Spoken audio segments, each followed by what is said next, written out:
नमस्कार, आदाब, सत श्री अकाल दोस्तों, आप सब लोगों को स्वागत है करंट अफेयर्स एक्सप्रेस चैनल में।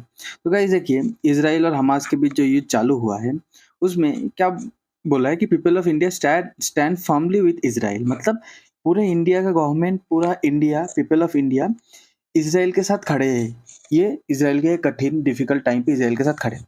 पीएम मोदी ने ये बोला क्या बेंजामिन नेतन्याहू को, ठीक है? उसका फ़ोन नंबर डायल करके ये बोला। उसके बाद हमास के बाद जो अटैक किया है और जो पूरा इज़राइल का जो सिचुएशन है उसके बारे में भी इज़राइल के पीएम बेंजामिन नेतन्याहू के साथ बात किया। देखिए गाइस, इज़राइल भारत के लिए सबसे विश्वास मतलब सबसे ट्रस्टेबल पार्टनर है।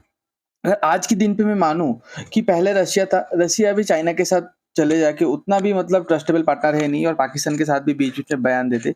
पर इज़राइल और एक कंट्री गाइस देखते हो फ्रांस, ये 2 कंट्री है ना जो निस्वार्थ बिना किसी स्वार्थ का, ठीक है? इंडिया के साथ हमेशा साथ दिए। और एक कंट्री है गाइस जापान। ये 3 कंट्री इंडिया का मतलब आँख बंद करके इंडिया ये तीनों कंट्री में विश्वास कर सकते हैं। अगर ये तीनों कंट्री में से अगर आप एक किसी एक कंट्री को चूज़ करने आप बोलेंगे तो मैं तो इज़राइल को ही पहले चूज़ करूँगा, उसके बाद जापान, उसके बाद फ्रांस, ओके? अब देखिए, इज़राइल ने क्या बोला है कि इज़राइल ने 1,500 हमास का जो टेररिस्ट है, ठीक है? उनको मार गिरा है। इज़राइल ने ऐसा दावा किया है, ठीक है? उसके बाद वो जो गाज़ा है, गाज़ा के मतलब बॉर्डर एरिया मतलब इज़राइल और गाज़ा का जो बॉर्डर एरिया है, उधर 1500 हमास टेररिस्ट को इज़राइल ने मार गिरा है, ठीक है? उसके बाद देखिए कि Gaza horrified by Hamas ISIS style threat to kill hostage on camera. अब देखिए हमास ने जो बात बोला है, ये बात सुन के पूरे दुनिया शायद हैरान हो गया है कि देखिए आईएसआईएस जो आईसिस जो टेररिस्ट है, उन्होंने क्या करते हैं, उन्होंने कैमरा लगाता है और उनका जो दुश्मन कंट्री है उन लोग का नागरिक को होस्टेज बनाता है, स्पेशली अमेरिकन नागरिक को, और उन लोग को कैमरे के सामने गला काटते हैं, काट के उसका वीडियो मतलब इंटरनेट पे पब्लिक पे छोड़ देते हैं, ठीक है? तो हमास ने क्या बोला है कि इज़राइल पहले क्या करता था, इज़राइल को अगर गाज़ा में किसी घर के ऊपर मतलब थोड़ा डाउट हुआ कि इस घर पे टेररिस्ट रह सकते हैं और ये घर पे मतलब एम्यूनेशन, आर्मामेंट्स ये सब है, हथियार है जो इज़राइल के खिलाफ यूज़ होगा। तो वो बिल्डिंग को बॉम्बिंग कर देते। पर बॉम्बिंग से पहले क्या करते, 1-2 घंटे पहले इज़राइल वार्निंग दे देते कि वो बिल्डिंग पे हम लोग बॉम्बिंग करने वाले हैं, जो भी है वो बिल्डिंग खाली कर दो। अभी इज़राइल ये युद्ध पे वार्निंग देगा तो हमास का सारे टेररिस्ट वो बिल्डिंग छोड़ के दूसरी जगह छुप जाएगा। तो इज़राइल बिना वार्निंग का बॉम्बिंग कर रहे हैं। तो हमास ने ये थ्रेट किया है, अगर आपने बिना वार्निंग का बॉम्बिंग किया, पहले जैसा अगर वार्निंग नहीं दिया, तो जितना भी हमास का युद्ध चालू होने से पहले इज़राइल का जो बॉर्डर एरिया है, इज़राइल और हमास का जो बॉर्डर एरिया है, उधर से बहुत फॉरेन नेशनल्स को बंधक बना लिया। उसमें से अमेरिकन नेशनल्स भी प्रेज़ेंट है, ठीक है? नेपाल का भी नेशनल प्रेज़ेंट है, यूरोप का भी बहुत नेशनल प्रेज़ेंट है। तो उन लोग को बोला कि उन लोग को हम लोग आईसिस की तरह, आईसिस स्टाइल पे कैमरा रिकॉर्डिंग ऑन करके कैमरा के सामने उन लोग को मारेंगे, उन लोग को गला काट देंगे, ठीक है? ये बताया है, ओके। उसके बाद देखिए हम लोग एक चीज़ जानना चाहते हैं कि why do world support Israel? Israel को हम मतलब पूरा दुनिया इतना सपोर्ट क्यों करते है, ठीक है? देखिए, इज़राइल एक इकलौता कंट्री है जो ज्यूज़ कंट्री है। द कंट्री देखिए आपको बहुत मुस्लिम कंट्री मिल जाएगा, मेजर हिंदू कंट्री आपको मिल जाएगा इंडिया, उसके बाद बुद्धिस्ट कंट्री मिल जाएगा, ठीक है? उसके बाद आपको क्रिश्चियन कंट्री मिल जाएगा, पूरा यूरोप, अमेरिका, पर इकलौता ज्यूइश कंट्री है जो है आपका इज़राइल, ठीक है? देखिए, इज़राइल जो ज्यूइश है ये हमेशा से सक्सेसफुल था। ज्यूइश लोग के ऊपर इतना अत्याचार क्यों हुआ? क्योंकि देखिए आपके मोहल्ले पे अगर कोई आएगा, वो धीरे-धीरे जितना सक्सेसफुल होता जाएगा, आपके आजू-बाजू वाले उतने उससे गुस्सा होते रहेंगे, चिढ़ते रहेंगे। तो इसलिए ज्यूस के ऊपर बहुत चिढ़ते थे क्योंकि पूरा जो पैसा था ना, ज्यूस के कंट्रोल पे था। ज्यूस लोग बिज़नेस माइंडेड थे, ओके। और एक बात, उस टाइम पे आपको मैं एक चीज़ बताता हूँ, ज्यूस बहुत ही कम संख्यक थे, ओके। और ज्यूस का कोई कंट्री नहीं था, ज्यूस डिफरेंट-डिफरेंट कंट्री में ऐसे बिखरा हुआ था। ज्यूस एक ऐसा रिलीजन था मुस्लिम को छोड़ के जो आइडल है, मूर्ति पूजा पे नहीं मानते, ठीक है? जैसे क्रिश्चियन उन लोग का जीसस क्राइस्ट है, तो हर एक मूर्ति पूजा है, पर ज्यूस नहीं मानते थे। अब इसीलिए ज्यूस के ऊपर और भी अत्याचार होता था, ठीक है? क्योंकि ज्यूस का रिलीजियस बिलीफ थोड़ा डिफरेंट था, ओके।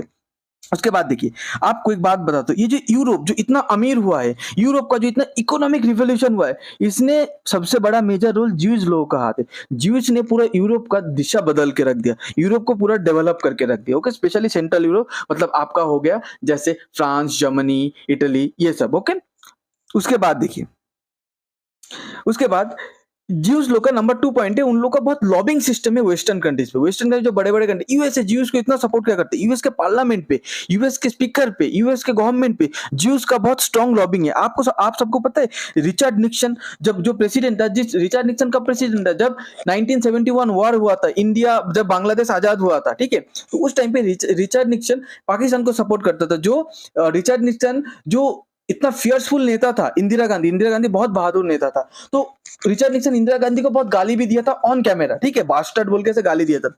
उस टाइम पे जो स्टेट ऑफ अमेरिका का जो स्टेट ऑफ द मतलब सेक्रेटरी ऑफ द स्टेट था, मतलब जिसको हम लोग फॉरेन मिनिस्टर बोलते हैं, वो था हेनरी किसिंगर। हेनरी किसिंगर ही सबसे फेमस कोट है कि अमेरिका हैज इन जियोपॉलिटिक्स और America has no permanent friends और no permanent enemies. America geopolitics का कोई परमानेंट फ्रेंड भी नहीं है, कोई परमानेंट एनिमीज भी नहीं है। जो चीज परमानेंट है वो क्या है, वो अमेरिका का इंटरेस्ट है। ये जो हेनरी किसिंगर जो इतना सक्सेसफुल, ठीक है, सक्सेसफुल ब्रिलियंट, ठीक है, मंत्री माना जाता है फॉरेन अफेयर्स पे, वो भी हेनरी किसिंजर भी ज्यूइश ही था। देखिए ज्यूइश रिफ्यूजी था हेनरी किसिंजर, जो नाजी जब अटैक करा जर्मनी पे, नाजी हिटलर जब ज्यूज को मार रहा था उस टाइम भाग के आ गया था हेनरी किसिंजर यूएसए पे। ओके, उसके बाद number 3 reason, they were always helpful to India. India इतना सपोर्ट क्यों करते हैं? इंडिया को हमेशा इजराइल ने बढ़ चढ़ के हेल्प किया। देखिए आप देखिए इंडो पाकिस्तान वॉर 1971 मतलब क्या है, जब बांग्लादेश आजाद हुआ था 1991 वन सेकेंड, हाँ 1991 मतलब क्या है, जो कारगिल वॉर, उस टाइम पे अमेरिका पाकिस्तान के साथ था और अमेरिका का एलाई था, अमेरिका का दोस्त था इजराइल। अमेरिका इसराइल को मना किया था इंडिया को मदद मत करना, सप्लाई मत करना, आर्म्स एम्यूनेशन, ठीक है, इंटेलिजेंस सप्लाई मत करना। फिर भी इजराइल ने चुप चुप के इंडिया को आर्मामेंट्स, एम्यूनेशन, इंटेलिजेंस प्रोवाइड किया था जब अमेरिका जैसे कंट्री अगेंस्ट पे था। They have the strongest technology. आपको पता है, जैसे देखिए जो भी आप बोलेंगे, जैसे देखिए आपको एक बात बताता हूँ, जैसे एग्रीकल्चर हो गया, एग्रीकल्चर का हम लोग का प्रोडक्टिविटी क्या है, जितना कम लैंड पे ज्यादा हम लोग फसल उगा पाए, कम पानी पे अगर ज्यादा फसल उगा पाए, ये सब चीज पे ना, कम लैंड पे, कम पानी पे, कम रिसोर्स पे, कम संसाधन पे ज्यादा फसल उगाना, ये बायोलॉजिकल सिस्टम इजराइल इस पे महारत हासिल के। पूरे दुनिया को इजराइल एग्रीकल्चर सिखाता है। बायो भी मतलब आपको जो इंसेक्टिसाइड, पेस्टिसाइड जो हम लोग यूज करते हैं कीड़ा मारने के लिए फसल में, तो उसको कैसे बायो वाला मतलब बायोलॉजिकल प्रोडक्ट यूज करो, कोई केमिकल प्रोडक्ट नहीं जो हम करते हैं। ओके, उसके बाद देखिए आपको और एक चीज बताता हूं, इजराइल का जो मिलिट्री टेक्नोलॉजी, इजराइल का मिलिट्री टेक्नोलॉजी अमेरिका तक यूज करता है, ठीक है। तो आपको ये बात भी पता होना चाहिए, इजराइल मिलिट्री टेक्नोलॉजी पे बहुत आगे, पूरे दुनिया उसका लोहा मानता है। ओके, आपको अगर ये छोटा सा वीडियो अच्छा लगता है तो प्लीज लाइक कीजिए, शेयर कीजिए, सब्सक्राइब कीजिए। सब लोग को बहुत बहुत धन्यवाद अपना कीमती टाइम देने के लिए। Thank you.